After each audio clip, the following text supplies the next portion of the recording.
Përshëndetje të dashur miq, jam Zana. Tani do vëmë në një park në Ijo të Pekinit. Sot ne do të jemi dëshmitarë të gjysmë maratonës së parë të robotëve humanoide në botë. Më shumë se 20 ekipe marrin pjesë në këtë veprimtari dhe robotët do të konkurrojnë në mënyrë zgjidhje për 21 kilometra. Pista e projektuar posaçërisht përdor izolimi fizik për të siguruar që njerëzit dhe robotët të vrapojnë të sigurt paralelisht. Këta atletë të veçantë do të përballen me sfida unike gjatë garës 21 kilometra.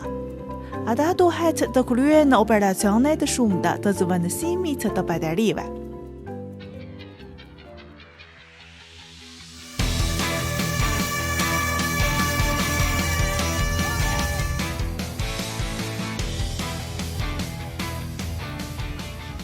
Gara ka filluar zyrtarisht.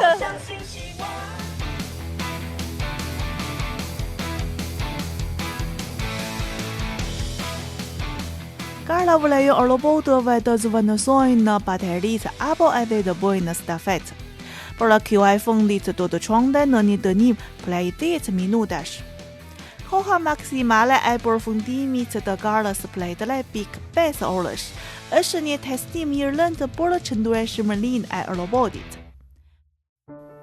Ekipi Tiangun nga Qendra e Inovacionit të robotëve humanoide e Pekinit fitoi gjysmë maratonën e parë të robotëve humanoide në botë, me një kohë 2 orë, 20 minuta dhe 22 sekonda.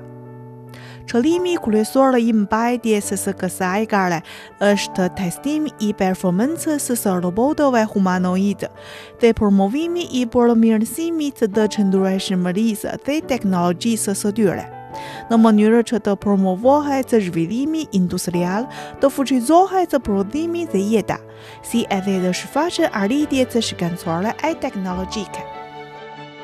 Përveç çmimeve tradicionale, konkursi ka vendosur një bonus të veçantë për inovacionin teknologjik, për të inkurajuar rezultatet në fushën e kërkimit dhe zhvillimit.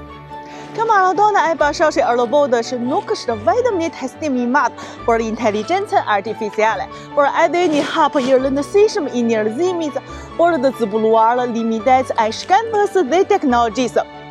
Jam Zana, le të pëlqejmë mrekullinë teknologjike të razës së bashku.